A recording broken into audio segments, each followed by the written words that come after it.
High বন্ধুরা, আমি সুচরিতা। তো চল প্রথমে উপকরণে চলে যাচ্ছি। নিয়েছি বিট লবণ, জলজিরা, 1 কাপ টক দই নিয়ে নিয়েছি। তারপর উপকরণের মধ্যে নিয়ে নিয়েছি গন্ধরাজ লেবুর জেস্ট, ড্রাই রোস্ট করে নেওয়া জিরে গুঁড়ো, গন্ধরাজ লেবুর জুস, আর নিয়েছি 1 বাটি ঠান্ডা জল আইস কিউব অ্যাড করে। তারপর চলো রেসিপিটা স্টার্ট করে দিই। তো আমি একটা মিক্সিং বোলের মধ্যে কিন্তু টক দইটা সম্পূর্ণ পরিমাণ অ্যাড করে দিলাম। তারপরে অ্যাড করে দিলাম ড্রাই রোস্ট করে নেওয়া জিরে পাউডার।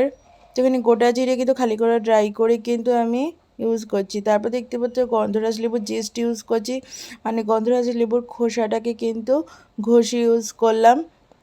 তারপরে গন্ধরাজ লেবুর জুস ইউজ করছি। তারপরে অ্যাড করে দিচ্ছি বিট লবণ স্বাদ মতো। তারপর দেখতেই পাচ্ছ আমি একটা জলজিরা ফুল প্যাকেট ইউজ করলাম।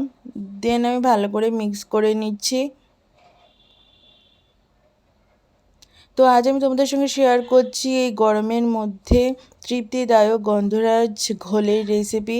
আশা করছি ভিডিওটা তোমাদের সকলে খুব ভালো লাগবে। খেতে তো দুর্দান্ত স্বাদের এই গরমের জন্য একটি লোভনীয় ড্রিঙ্কের রেসিপি আজ আমি তোমাদের সঙ্গে শেয়ার করছি। তারপরে আমি অ্যাড করে দিলাম এখানে ঠান্ডা জল। তো জলটা দিয়ে এবার ভালো করে কিন্তু আমি ঘোলটাকে মিক্স করে নেব। খেতে অসম্ভব টেস্টি এবং গন্ধরাজ লেবুর জুসের যে গন্ধটা সেইটা পাবে তোমরা, এবং জেস্টের যে ফ্লেভারটা দুটোই পাবে। তো দুটো একসঙ্গে মিলেমিশে অসাধারণ এক কিন্তু মেলবন্ধন সৃষ্টি করবে এই ঘোলটাতে। ঘোলটা কিন্তু অসাধারণ খেতে হয়, তোমরা কিন্তু অবশ্যই কিন্তু ট্রাই করো। তো এই কাঠফাটা রোদ্দুরের মধ্যে কিন্তু এই গন্ধরাজ লেবুর ঘোলটা কিন্তু এক অসাধারণ কিন্তু তৃপ্তিদায়ক ড্রিঙ্ক হতে চলেছে। তো তোমরা এই রেসিপিটা অবশ্যই বাড়িতে ট্রাই করো।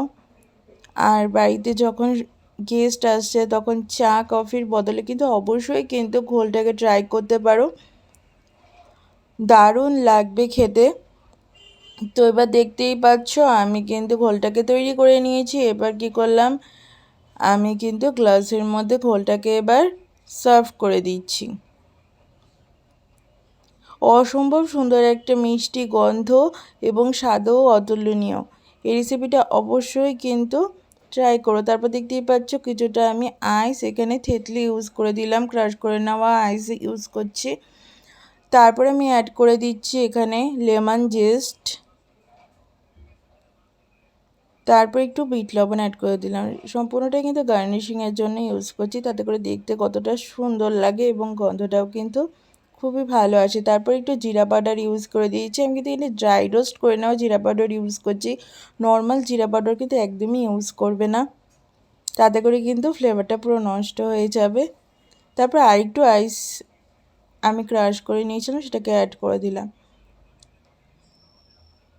পুরো দোকানের স্টাইলে কিন্তু তোমরা ঘরে বসে কিন্তু এই রেসিপিটা তৈরি করে ফেলতে পারছো, এবং খেতে যতটা সুস্বাদু দেখতেও দেখতে পাচ্ছ কতটা লোভনীয়, কতটা সুন্দর হয়েছে। তো সাজিয়ে গুছিয়ে নিয়ে তোমাদের সামনে চলে এসেছি। তোমরা সকলেই দেখে জানিও তোমাদের কেমন লাগলো। ভিডিওটি ভালো লাগলে please do like, share and subscribe to my channel.